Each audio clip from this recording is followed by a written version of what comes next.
Breaking news, Pangulong Donald Trump handa ng birahin ng Iran. Sa patuloy na alitan sa pagitan ng Iran at ng Estados Unidos, ay inanunsyo ni President Donald Trump na maghanda na sa pagbira sa Iran hanggang sa tuluyan itong malusaw. Tila hindi nagustuhan ni Trump ang pagtanggi ng Iran na makipagkasundo hinggil sa usaping nuklear, pati na rin sa patuloy nitong pagsuporta sa mga Houthi na lumilikha ng kaguluhan sa Red Sea. Sinabi nung linggo ng Iranian President na si Masoud Pezeshkian na ni-reject ng Tehran ang direktang pakikipagnegosasyon sa Estados Unidos. Ayon sa kanila, handa silang harapin anuman ang ihagis ng Amerika sa kanila. Yan ang tinutukan ng aming grupo, kaya naman huwag kalimutang mag-subscribe para lagi kang updated sa mga ganitong klase ng balita. Nagumpisa ang bagong tensyon sa pagitan ng Amerika at Iran nito lamang March 30 ng kasalukuyang taon nang magbigay ng panayam si Trump sa NBC News. Dito, sinabi niyang may plano siyang ipatupad ang pangalawang uri ng mga taripa laban sa mga bansang patuloy na bumibili ng langis mula sa Iran at Russia. Ayon kay Trump, kung hindi papayag ang Iran sa isang bagong kasunduan sa nuklear, maaari siyang gumamit ng pangalawang taripa tulad ng ginawa niya 4 na taon na ang nakalipas. Ngunit kung hindi ito uubra, sinabi niyang may isang opsyon na natitira, pambobomba. Matatandaang noong una niyang termino, pinatigil ni Trump ang pakikilahok ng Amerika sa Joint Comprehensive Plan of Action, ang kasunduang nuklear ng Iran noong 2015. Sa ilalim ng kasunduang ito, pinigilan ang nuclear program ng Iran kapalit ng pagpapagaan ng mga parusa laban sa ekonomiya nito. Nang umatras ang Amerika, agad na ipinatupad ni Trump ang matinding parusa sa Iran na nagdulot ng pagbagsak ng ekonomiya nito. Bilang responde, sinimulan ng Iran na hindi sundin ang mga limitasyon ng Joint Comprehensive Plan of Action noong 2019. Itinaas nito ang antas ng uranium enrichment sa 4.5%, mas mataas kaysa sa itinakdang 3.67%. Pagsapit ng 2021, umabot na ito sa 60%, na isang seryosong indikasyon na papalapit ito sa paggawa ng sandatang nuklear. Matatandaan na nagpadala si President Donald Trump ng liham sa Iran noong unang linggo ng Marso, hinihimok ito para sa isang negosasyon. Ngunit matigas na tumanggi ang Iran. Dahil dito, hindi na nagpatumpik-tumpik pa si Trump. Bilang tugon, agad na inilunsad ni Trump ang isang serye ng pambebembang sa Yemen laban sa mga Houthi noong Marso 16 ng kasalukuyang taon. Ang layunin nito ay pahinain ang kontrol ng Iran sa Yemen sa pamamagitan ng pagdurog sa mga proxy forces nito. Kasabay nito inilipat ng Amerika ang mga B-2 Spirit stealth bombers sa Diego Garcia, isang isla sa Indian Ocean na nasa loob ng saklaw ng Iran, ngunit malayo sa kakayahan nitong maglunsad ng direktang pag-atake.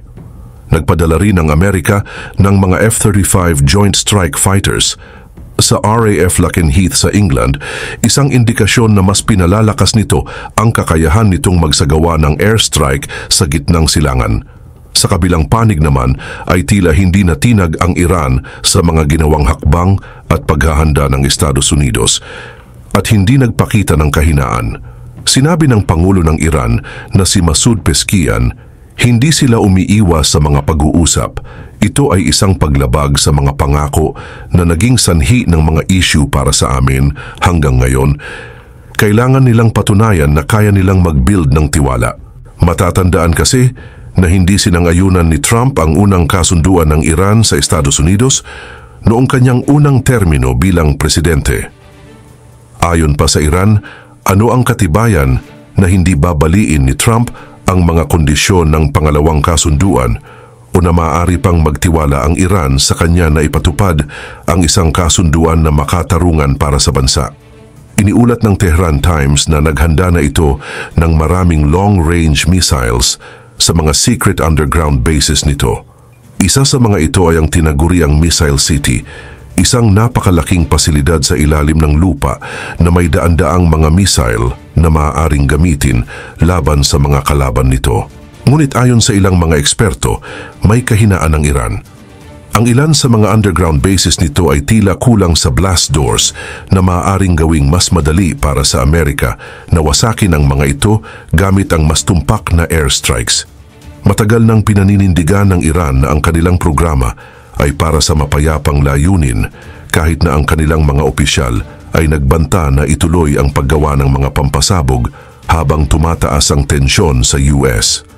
Dahil sa mga sanctions at pagkatapos ng ceasefire sa pagitan ng Israel laban sa Hamas sa Gaza Strip. Kung ihahambing, mas malakas pa rin ang militar ng Amerika kaysa sa Iran. Ayon sa Global Firepower, nasa ika-16 na pwesto ang Iran sa pinakamalalakas na militar sa mundo.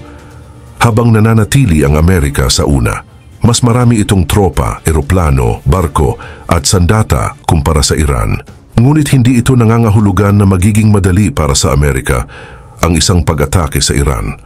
Ang Iran kasi ay may malakas na air defense system, kabilang ang Bavar 373 na kahawig ng Russian S-400 at iba pang missile defense system tulad ng Sayyad Arman at Khordad 15. Ngunit sapat ba ito upang pigilan ang mga stealth bombers at advanced fighters ng Amerika? Gayunpaman, hindi nangangako si Trump ng isang all-out war dahil kanyang sinabi lang na bubombahin ng US ang Iran. At ito ay matagumpay nang naisagawa ng Amerika matapos sampulan ng mga Houthi dahil ang grupong ito ay may kaunting air defense at gumagamit lang ng mga drone at cruise missile upang umatake sa mga barko sa Red Sea. Subalit ayon sa ulat ng Al Jazeera noong April last year, ang Iran ay naglalaan ng malaking bahagi ng kanilang pondo sa militar upang magtayo ng mga missile at palakasin ang kanilang air defenses. Meron silang mga domestic system at inangkat upang magtayo ng isang layered defense laban sa mga papasok na missile at bomba. Nananatili ang tanong kung mauuwi nga ba sa pambebembang ang kasalukuyang tensyon. Malinaw na ginagamit ni Trump ang lakas militar nito upang pilitin ang Iran na bumalik sa negotiating table. Samantala, ipinapakita naman ng Iran na hindi ito matatakot sa banta ng Amerika. Sa isang rehiyong puno ng tensyon, anumang pagkakamali ay maaring mauwi sa isang ganap na digmaan. Ano sa tingin mo? Magpapasabog ba ang Amerika sa Iran o magagawan nila ito ng paraan upang maiwasan ang isang sakuna? Sa ngayon, ang gitnang silangan ay isang pulbura na lang na naghihintay na sumabog. Sino kaya ang magpapaputok? Si Trump o ang Iran?